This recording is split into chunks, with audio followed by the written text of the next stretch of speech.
Boa tarde, nós somos o grupo da doença de Parkinson. Vamos fazer uma mesa redonda hoje. Somos Maria Luísa, eu, Gabriela, Davi, Yara, Pamela Isabel e Dicla. Vamos começar com uma breve introdução sobre o que é a doença, brevemente como ela funciona.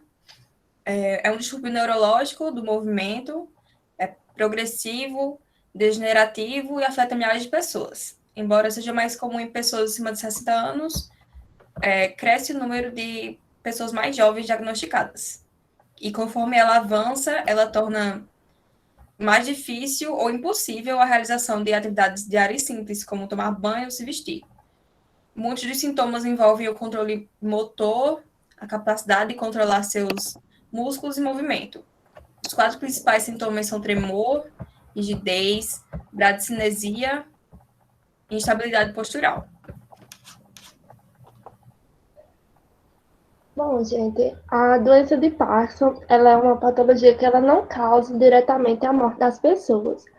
Mas essa condição, ela pode causar uma grande pressão sobre o corpo do indivíduo afetado, o que torna esses indivíduos mais vulneráveis a infecções de caráter grave e fatais.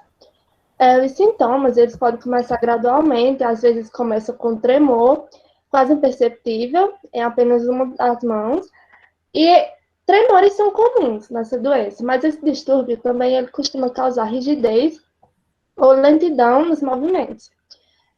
Nos estágios iniciais da doença, o rosto do indivíduo afetado pode mostrar pouco ou nenhuma expressão.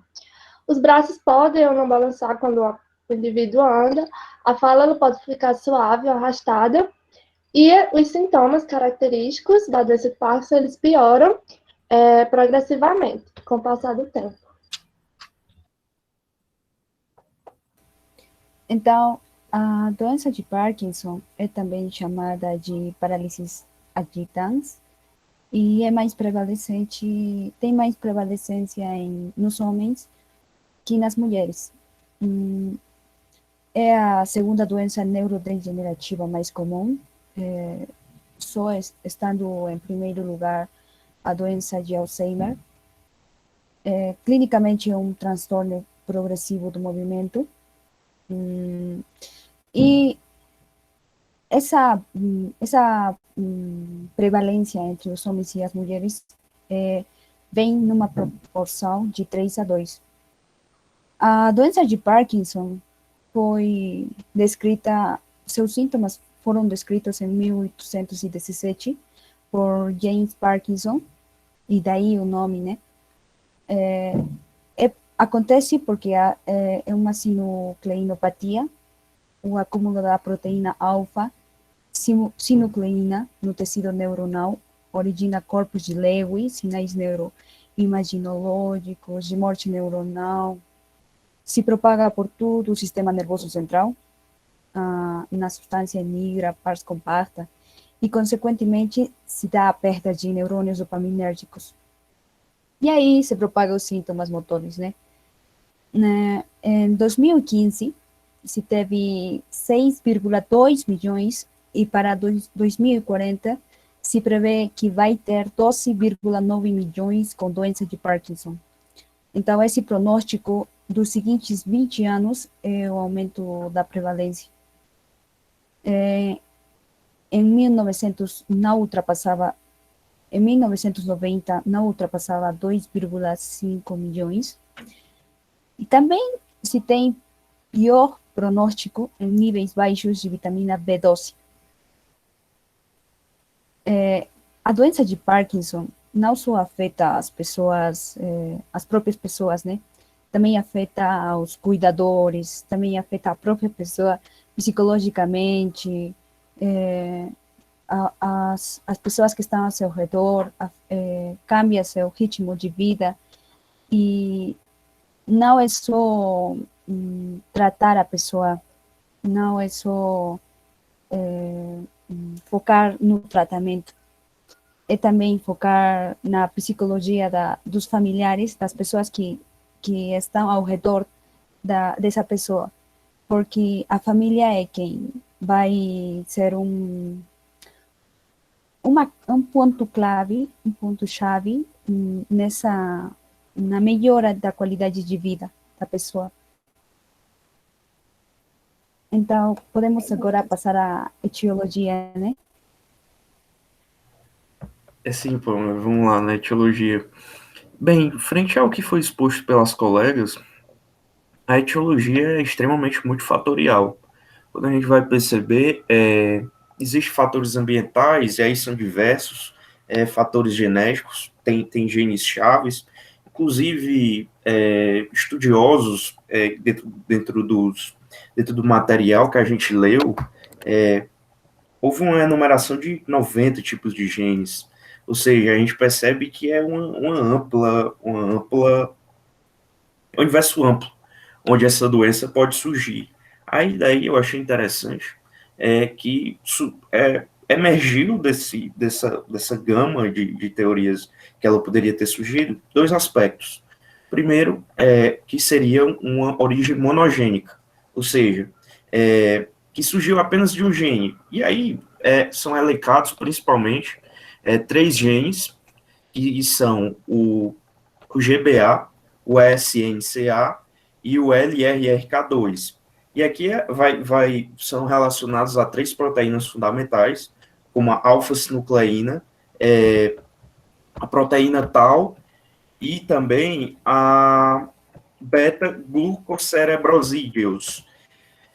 E dentro desses três genes, a gente percebe que são substâncias, proteínas no caso, fundamentais na promoção de um funcionamento normal do organismo. E quando essas proteínas não são expressas, quando esses genes não são expressos no seu formato ideal, vai causar um estresse, o que a gente vai ver mais na frente na fisiopatologia, que vai ser um ciclo vicioso. Essas proteínas vão ser mal formadas, vai ser induzido estresse, enfim. E esse é a parte monogênica.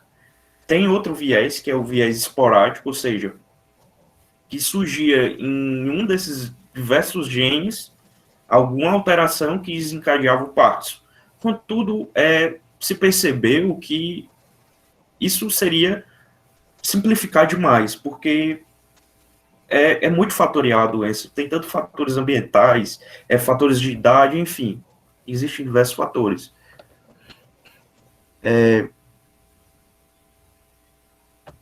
A gente vai falar mais agora sobre os fatores ambientais e outros genéticos. Sim. Por exemplo, existe maior prevalência na Europa, né? América do Norte e América do Sul, em comparação com países africanos, asiáticos e árabes. Como, por exemplo, fumar cigarro, tomar café pela cafeína, pesticidas, herbicidas e metais pesados. Também tem, mas é uma minoria de casos, mas tem essa prevalência da genética. Bom, fumar cigarro é uma relação pequena, se tem essa confusão, né, se em realidade afeta ou não. Bom, eu li que existe a relação entre o número de anos fumando e o risco de doença de Parkinson, sendo significativamente reduzido. A nicotina produz redução da dopamina em pacientes com doença de Parkinson. Por quê? A liberação de nicotina nos neurônios dopaminérgicos, o que estimula a liberação de dopamina. Isso provoca que os pacientes sejam menos propensos a comportamentos de dependência, ou seja, menos propensos a fumar. Já na cafeína, o risco também é reduzido, que seja um fator para desenvolver a doença de Parkinson. Tem aí receptores como o A2A da adenosina, que é protetor na doença de Parkinson. A redução do 25% no risco de desenvolver doença de Parkinson. Existem diferenças no gênero, porque nos homens a relação entre o desenvolvimento da doença de Parkinson e o café é inversa. Ou seja, se eu tomar mais café, eu vou ter menor desenvolvimento da doença de Parkinson. Já nas mulheres, essa associação é mais fraca, porque o estrogênio inibe o metabolismo da cafeína. E na pós-menopausa, se estiverem recebendo terapia de reposição hormonal, especialmente de estrogênio, varia porque a influência da cafeína pelo fato de estiverem presentes outros fatores como a terapia de reposição ou pós-menopausa. Já nos pesticidas, tem essa associação aumentada entre exposição profissional e pesticidas em homens, influência de Parkinson de início tardio. Metais pesados, se tem o ferro, o cobre, mas como, por exemplo, na água contaminada, associação agricultura, não tem resultados, os resultados são inconclusivos. Já na genética, é uma minoria de casos. 5% dos casos têm herança mendeliana, e porque é geralmente produto de fatores ainda mal definidos. Aí sua etiologia é desconhecida, né, Gabi? Então, com tudo que a gente já falou sobre a questão etiológica, a gente percebe que é muito difícil determinar uma etiologia para a doença de Parkinson, porque, como o Davi falou, a causa é multifatorial, e os estudos são muito diversos e pontos muito divergentes, né? Quando a gente vai ver os estudos, há, assim, uma possível associação entre a doença de Parkinson e o tabagismo, entre a doença de Parkinson e os pesticidas, mas são sempre, os resultados são muito discretos mesmo. Então, não tem como chegar numa conclusão de que, tipo, o fator genético determina. O pesticida entrar em contato com um agrotóxico influencia. A gente percebe que os dados são discretos, né, e são, assim, dão uma luz, sim, para a gente começar a entender como é que funciona, né? Quais são as causas da doença de Parkinson, né, o que leva o indivíduo a ter uma degeneração, né, na substância negra, uma perda de neurônios dopaminérgicos, mas a gente não consegue definir uma causa ou algo que abranja realmente o universo amplo que é a doença de Parkinson. Então, muitos são os fatores, e o fator genético é o mais explicável pela questão genética, né, dos genes, mas a gente percebe também que são muitos os genes, como o Davi falou, e tanto complicado de analisar a etiologia da doença de Parkinson. Inclusive, Gabi, só acrescentando informação, a gente percebe também que tem uma parte científica que está emergindo bem, que é o fato da influência do meio na própria expressão do gene, que seria a epigenética, não é isso? Então, a gente pode pensar assim, que necessariamente a pessoa pode nascer com um gene que tem essa predisposição.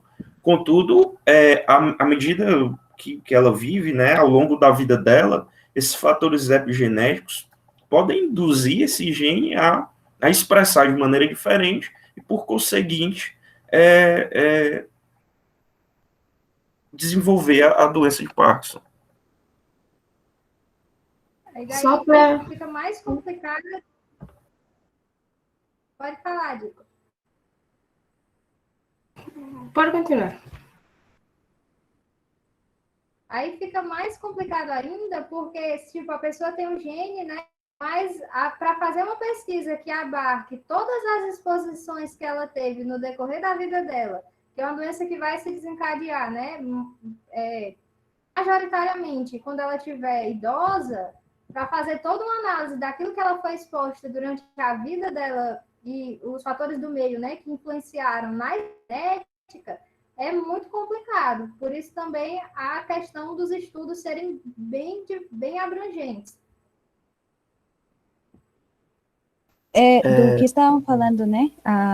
sobre a doença de Parkinson autossômica dominante, os genes recessivos e as duplicações dos genes, as triplicações, geralmente também se apresentam, né? Isso, Pamela. Aí, aproveitando o gancho já da etiologia, a gente vai. Dentro desse tema, alguém tem mais um comentário ainda? Ou a gente pode passar pra pauta seguinte? Acredito que sim, né? Para a pauta seguinte.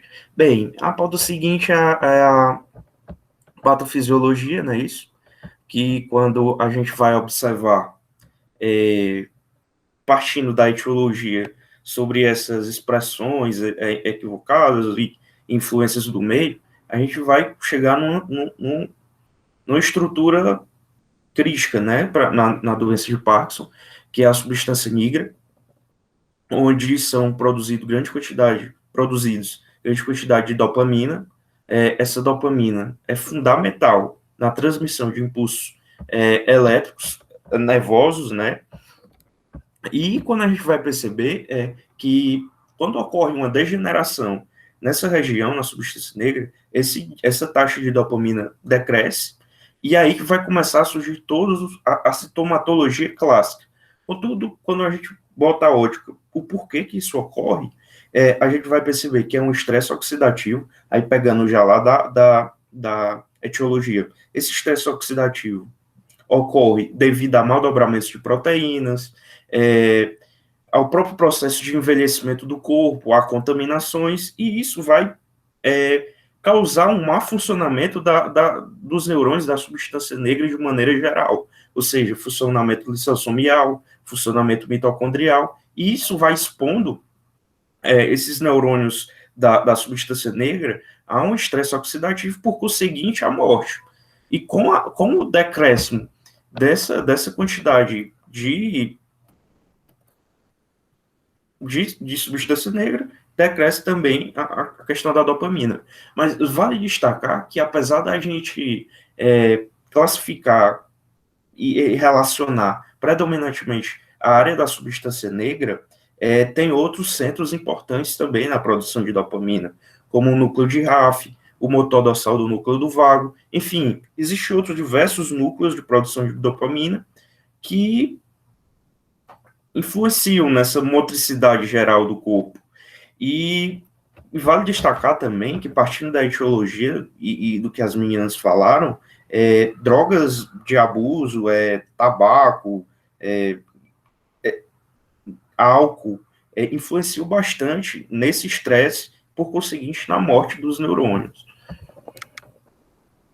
Só para dar uma continuidade e acrescentar um bocadinho a parte do Davi, a doença de Parkinson ela é bastante caracterizada por mortes de neurônios dopaminérgicos de substância negra. E também o corpo de Lewis ela é conhecida como uma marca patológica da doença de Parkinson. Também é incluída a inclusão neural, e esta inclusão neural ela é principalmente agregada a proteínas alfa-sinucleína. E um modelo mais citado é a progressão neuropatológica da doença de Parkinson. E também eles utilizam uma hipótese para explicar isso, que é a hipótese de Braak. E esta hipótese, ela sugere que a doença de Parkinson, ela tenha dois estágios, que ela comece em dois estágios, o estágio 1 e o estágio 2, na medula e no bulbo olfatório. Só que a patologia inicial da doença de Parkinson, ela é bastante associada aos sintomas que são relatados logo no início desse distúrbio. E os sintomas relatados são distúrbios e geralmente comportamentais durante o sono, como, por exemplo, movimentos rápidos dos olhos. E que durante o sono, o indivíduo ele pode ter uma paralisia, que vai gerar a progressão do movimento rápido dos olhos. E esta patologia, ela progride para o pars compacta, que é uma substância negra. E outras substâncias também que são encontradas no mesencéfalo e no presencéfalo basal. E a patologia nessas áreas, ela é bastante relacionada com os sintomas motores, que são dos sintomas mais clássicos da doença de Parkinson. E a doença de Parkinson, ela é normalmente diagnosticada nesta fase, onde que ela expressa dificuldades motoras, onde que o indivíduo expressa dificuldades motoras. E a doença de Parkinson, ela avança com o tempo. Quanto maior é o tempo que ele se encontra no organismo do indivíduo, vamos ter o deterioramento de movimentos e entre outros sintomas que ela afeta. E ela também progride para os córtices cerebrais. Também temos as agregações das proteínas da doença de Parkinson. Elas estão também bastante relacionadas e associadas com as células produtoras de dopamina. E também, para tentar retroceder essa doença, usam tratamentos como a suplementação de dopamina, que são conhecidos como base da doença de Parkinson, base para o tratamento da doença de Parkinson, embora até um certo tempo e os suplementos de dopamina não trazem assim um efeito tão significativo nos sintomas. No entanto, outros sistemas neurotransmissores também são disfuncionais durante a doença de Parkinson. E são basicamente essas partes que a doença afeta em geral.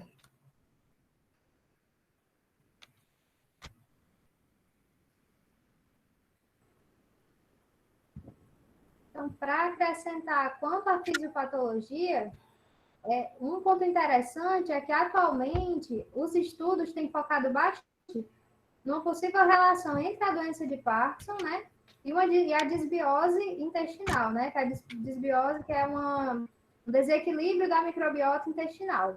Então, os estudos eles têm focado justamente em pesquisar a doença de Parkinson em algo que não seja estritamente no sistema nervoso, então, no sistema nervoso central.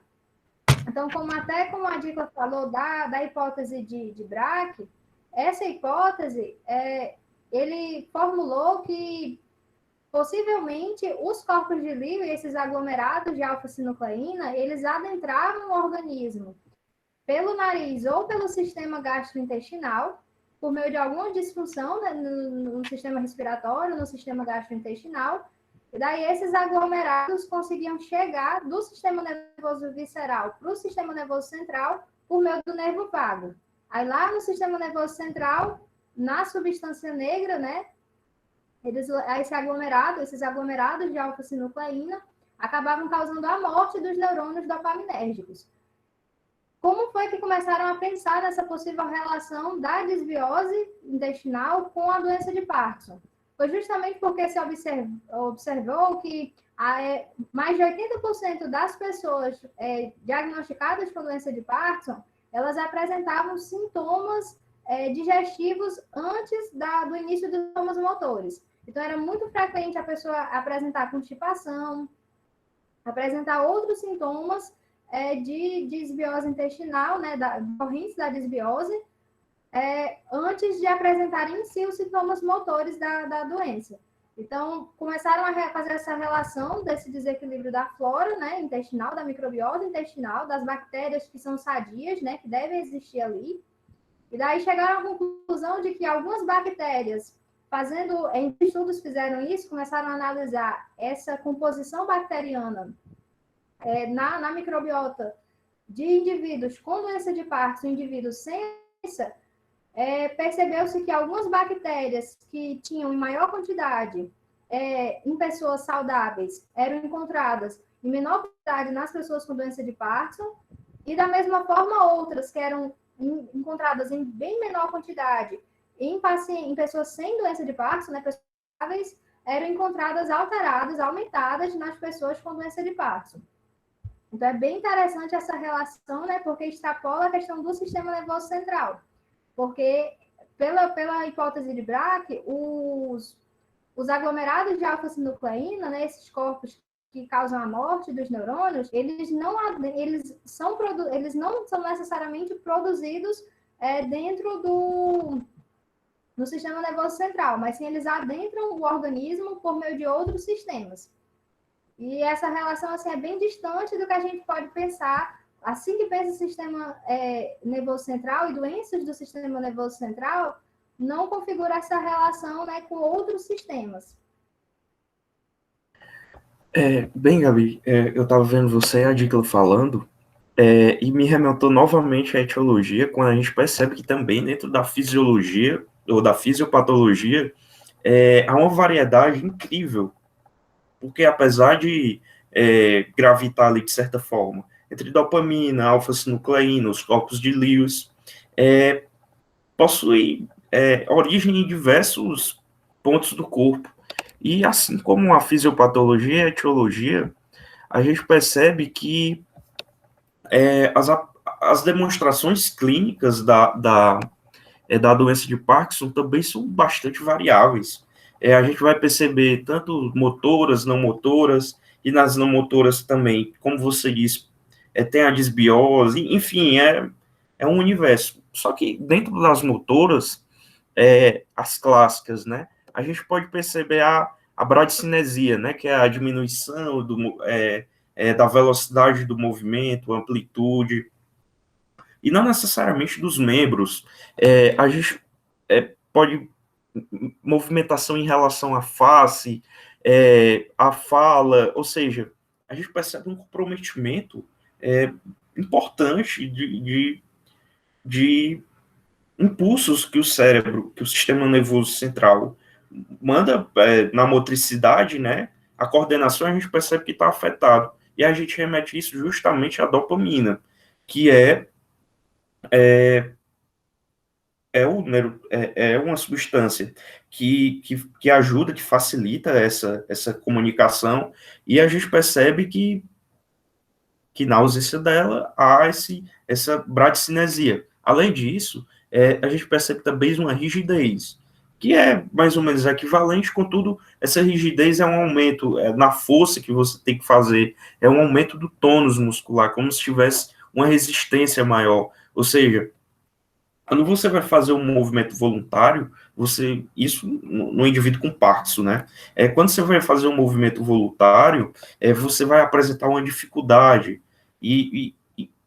Enfim, e além de quando a gente percebe em fazer um movimento voluntário, se manter em determinada posição também se torna um desafio, porque a gente sabe que tem estruturas no cérebro que faz a gente manter a postura em relação à marcha, e como a dopamina tá em decréscimo, e essa comunicação está afetada, você percebe que o indivíduo com Parkinson tem tremor em repouso, ou seja, nos movimentos involuntários também são afetados, mantendo algo ritmo, oscilatório, como se tivesse uma falha, tivesse um ruído na comunicação.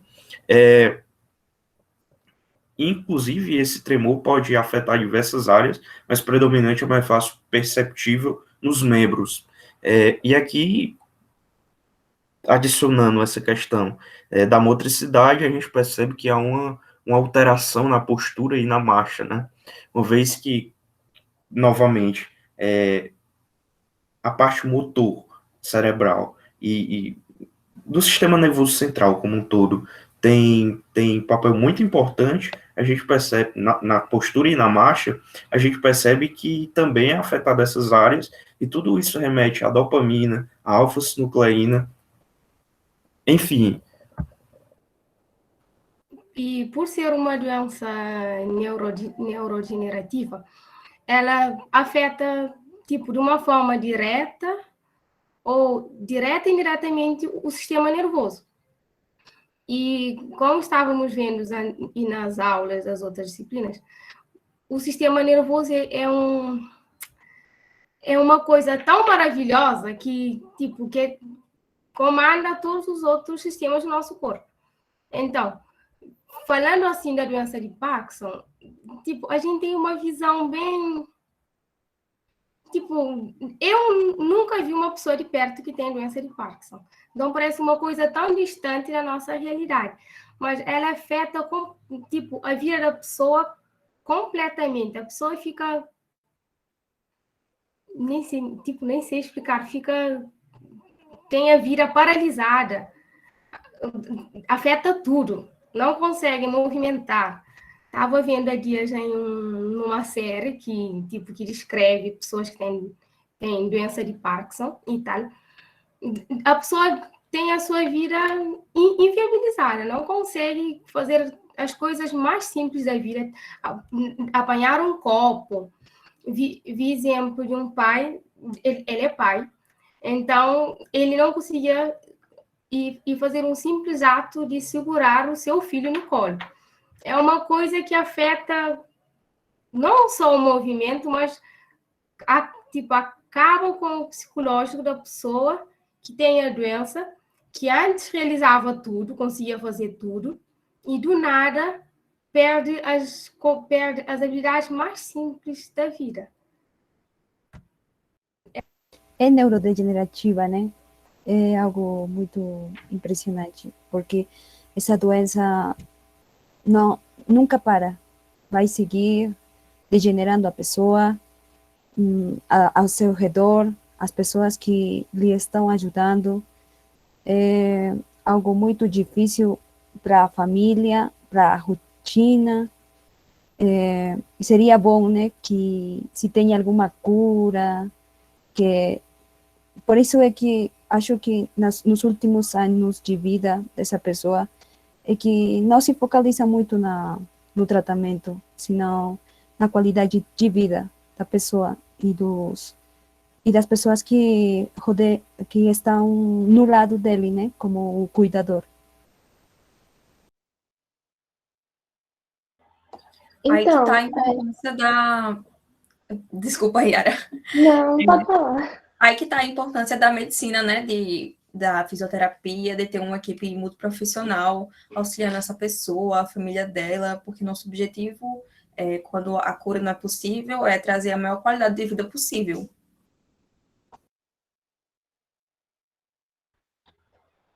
Então, além de sintomas são relacionados ao movimento, motores, como bem falou o David, né? Os sintomas da doença de Parkinson, eles podem não estar relacionados ao movimento, eles podem ser não motores. Há uma ampla gama, né, de sintomatologia que o paciente ele pode apresentar, né? Pessoas com doença de Parkinson, elas costumam ser mais afetadas, curiosamente, pelos sintomas não motores do que pelos sintomas motores. Como exemplo de sintomas não motores, o paciente ele pode apresentar o quê?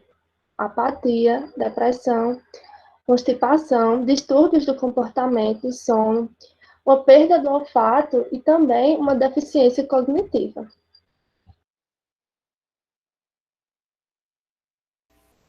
Sim, tem, né, os sintomas motores e não motores, como já falaram, né? O tremor em repouso, como falou já David, que é bradicinesia, rigidez, instabilidade postural, os sintomas não motores que se podem apresentar antes da propriamente dita doença de Parkinson, né, como é os cambios de comportamento neuropsiquiátricos, ou como já falou Yara, o estreitamento, alterações do sono. Em 90% dos pacientes têm sintomas não motores ao longo da doença. Tem efeitos secundários de L-dopa exacerbadas a doença de Parkinson, problemas de memória, na toma de decisão, não podem fazer multitarefas, e tem 4 componentes principais que são os sintomas motores, cambios cognitivos e cambios de comportamento neuropsiquiatria, né? Sintomas relacionados a erros no sistema nervoso autônomo. 20% das pessoas com doença de Parkinson não apresentam tremor em repouso. E a pessoa, por exemplo, quando você perde aproximadamente a metade das células na substância caudal negra, aparecem em signos e sintomas motores da doença de Parkinson. O tremor é um sintoma de apresentação, é um sintoma, né? Em mais de 70% dos pacientes com doença de Parkinson. Se tem também, por exemplo, para lembrar, né, das características principais, que é o TRAP. T vem de tremor, R vem de bradicinesia ou acinesia, A pode ser rigidez, instabilidade postural, também dificuldade para se levantar de uma cadeira, né? Para tomar um copo, tem uma singularidade ao caminhar, e degrada muito a pessoa, né? Pamela, eu vendo vocês falar aí, eu realmente eu fiquei assim impressionado porque, de fato, quando a gente pega esses sintomas, a gente vê que é capaz de alterar a vida da pessoa assim em um tudo, porque querendo ou não, a sua capacidade motora tem bastante relação com tudo que você faz na sua vida, em relação a emprego, a leitura, enfim, e quando você perde isso tudo, deve ser bastante complicado. E o mais assim, que eu acho mais complicado é justamente, voltando novamente, essa, essas diversas facetas do Parkinson, porque não tem uma forma clássica de se apresentar, tem sintomas clássicos, contudo podem haver variações, enfim, eu acho que isso deve dificultar até um pouco a questão do diagnóstico em si, né? Sim, como a Yara já disse, tem sintomas não motores que podem se apresentar antes que se desconfie que seja doença de Parkinson, que remete à etiologia também, como a Gabriela citou sobre a microbiota, que tem relação com a doença de Parkinson, que as pessoas com doença de Parkinson apresentam menos uma família de bactérias do que pessoas que são normais para a doença de Parkinson, menos de uma, mais de outra. E, assim, é difícil o diagnóstico da doença de Parkinson na sua etapa inicial, quando começa só com pequenos tremores, tende a começar de modo sutil.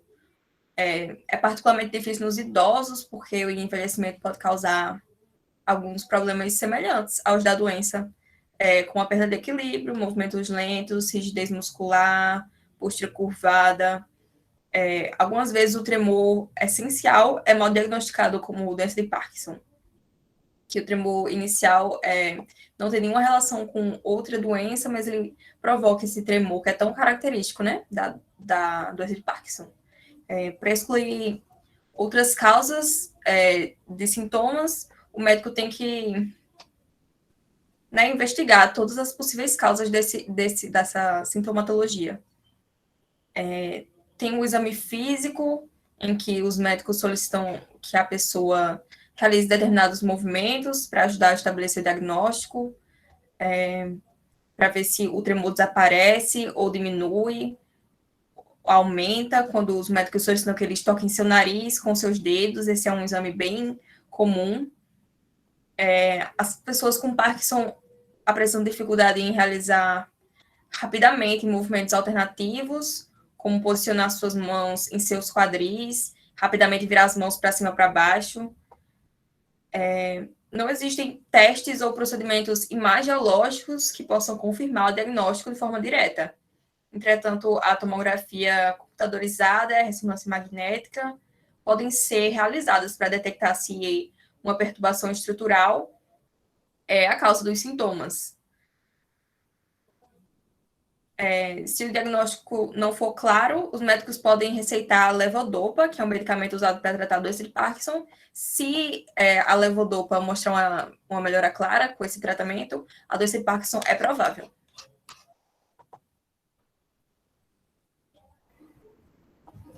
Como a Maralisa estava dizendo, não existe um único teste padronizado que logo você faz e recebe uma confirmação se a pessoa tem ou não a doença de Parkinson. Só vão ver apenas por alguns aspectos clínicos, se vão analisar os sintomas que a pessoa está apresentando. Também usam uma técnica que é detectação de alfa-sinucleína na retina. Eles fazem essa detectação na retina, na pele, na urina, e também no plasma e no líquido ai, a palavra já esqueci. Como é que se diz? Mas até o fim Você vou falou lembrar. raquidiano. O quê? Cefalorraquidiano, eu acho. Isso mesmo. E também que eles são conhecidos como um potencial biomarcador para essa doença. E também podem também avaliar a história clínica, o histórico clínico, baseado em exames físicos bem detalhados, fazendo uma investigação necessária para a exclusão de outras causas de Parkinson. Também fazem uma análise histológica para ver os tecidos e também fazem a detectação do Parkinson através da imagiologia nuclear, em que eles utilizam uma técnica de tomografia computadorizada de emissão única de fótons, e também podem fazer uma terapia de reabilitação de exercícios e complementam com tratamentos farmacológicos. E basicamente vão seguindo os sintomas para dar um diagnóstico, porque a doença de Parkinson ela é uma doença que pode ter variadas causas e não apresenta apenas um único sintoma que você vê e diz é doença de Parkinson. Ela é uma doença bastante ampla, em que o diagnóstico é variadamente difícil. Para fazer o diagnóstico, além de levar em consideração isso falado sobre a questão de afetar idosos e os idosos já terem uma diminuição realmente da questão da estabilidade corporal, de serem ativos na realização dos movimentos, de fazerem com rapidez os movimentos, tem que analisar também a questão de que alguns medicamentos tomados por quem tem depressão grave, por exemplo, e outros tipos de substâncias também retardam a questão dos reflexos, né? E também atrapalham na questão da manutenção da postura. Então, como o diagnóstico da doença de Parkinson é clínico, também tem essa questão de se analisar, além do histórico do paciente, os remédios que ele faz uso, e muitos outros pontos, que não necessariamente a sintomatologia por ser esteja com a doença de Parkinson. E não tem a questão mais da levodopa, às vezes, não fazer efeito, como é para se fazer, e também descartarem de ser doença de Parkinson e ser, só que a pessoa não conseguir realmente que a substância, que a levodopa, ela atue. Daí tem que se investigar que tipo de parkinsonismo, os outros fatores.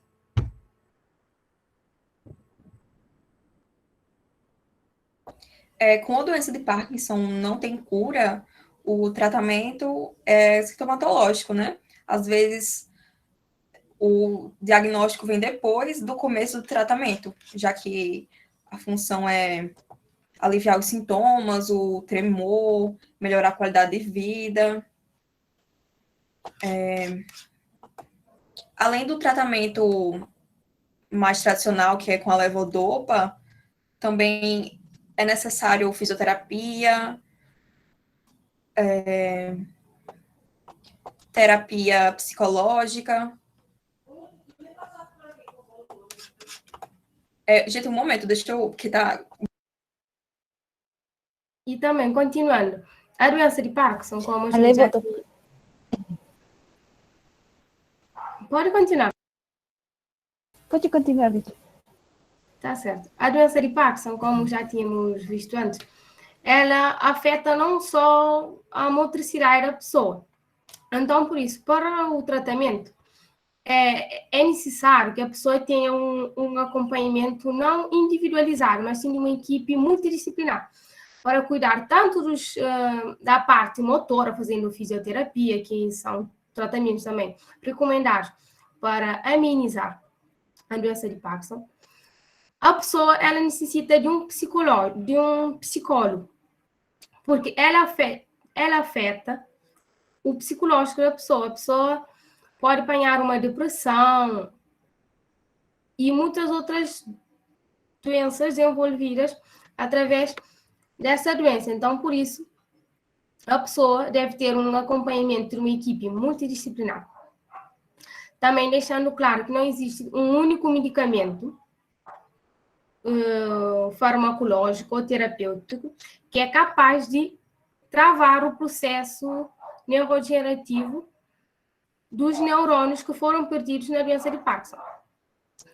E só apenas temos intervenções terapêuticas que são capazes de melhorar os sintomas, mas não travar o processo neurodegenerativo, apenas os terapêuticos, as intervenções terapêuticas disponíveis são capazes apenas de melhorar alguns sintomas. E também é mais eficaz em sintomas motores. E as intervenções terapêuticas, com o tempo, com o uso excessivo dessas intervenções terapêuticas, ao longo do tempo, ela deixa de ser eficaz, porque o organismo da pessoa como se já se habituasse com aquela droga no organismo, e com o tempo não vai fazer nenhum mais efeito. Por isso que além de intervenções terapêuticas, temos a prática de exercícios, de fisioterapia, que a Maria Luísa já tinha relatado antes. E por isso o tratamento ele é mais focado no sintoma, na melhora dos sintomas, dos sinais e sintomas motores apresentados pelo indivíduo.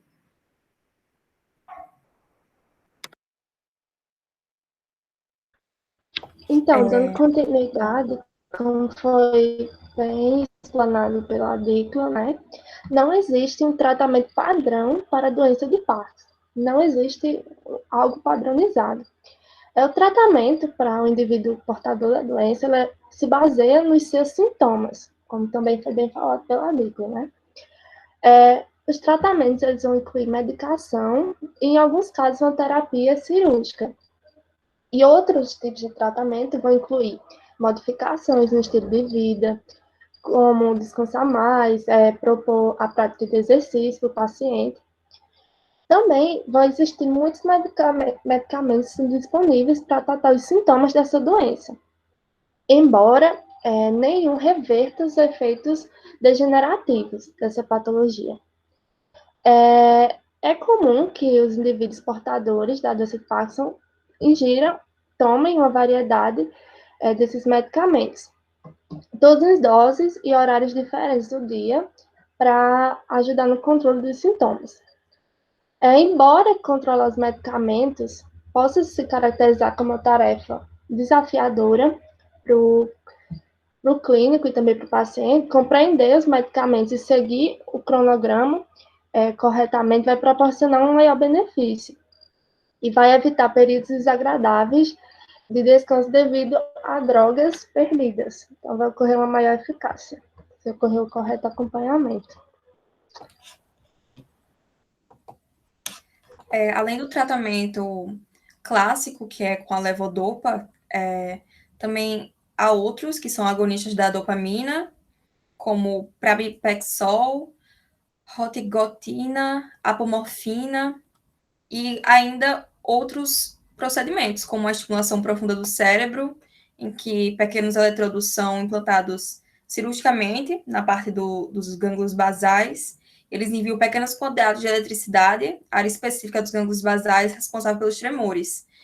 Eu já vi um vídeo e é bem emocionante essa estimulação profunda, porque a pessoa está tremendo muito, né, como um sintoma da doença, e no momento em que é ligado, em que começa essa estimulação, que é feita por ressonância magnética, tomografia computadorizada,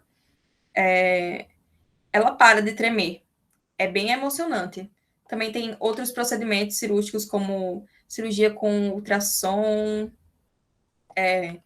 tem estudos sobre o uso de células-tronco, transplante de células-tronco no cérebro, pensado outrora ser um possível tratamento, né?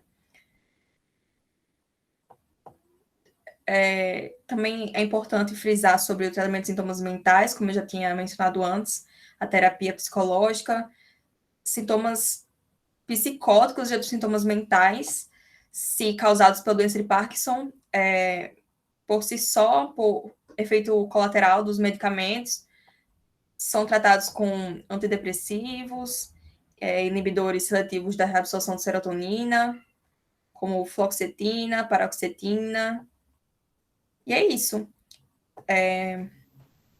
Como a doença é progressiva, as pessoas acabam necessitando de ajuda também, né, para desempenhar as atividades diárias normais, comer, tomar banho, vestir-se. Os cuidadores devem procurar conhecimento, aprendizado sobre os efeitos físicos, psicológicos da doença de Parkinson e sobre as formas de ajudar as pessoas a serem mais independentes, porque é isso que as pessoas que têm doenças de psicomotoras querem, né? Mais dependência, voltar a ser como elas eram antes o máximo possível. Uma melhor qualidade de vida, não precisar depender tanto de alguém. Acho que é isso. Aí, Pode falar. aí tem que ter muito cuidado, né, com a levodopa, porque pode levar a deixar o tratamento a pessoa, né, principalmente nos começos do medicamento, quando se administra, porque pode ter sintomas muito fortes. E aí teria que ter muito cuidado, né, o pessoal médico, o pessoal enfermeiro. Daí também queria falar sobre que afeta a vida sexual, né? Porque tem essa incontinência sexual, incontinência urinária, que afeta principalmente a psicologia da pessoa. Aí é bom que, como falaram, que seja um tratamento multidisciplinar, que ajudem a essa pessoa para que não se degenerem muito rápido, né? Eu achei interessante perceber que antes, e ao mesmo tempo que você está tratando a enfermidade, você trate o ser humano, né? Você perceba que aquilo causa uma dor imensa. Alguém tem algo mais a acrescentar?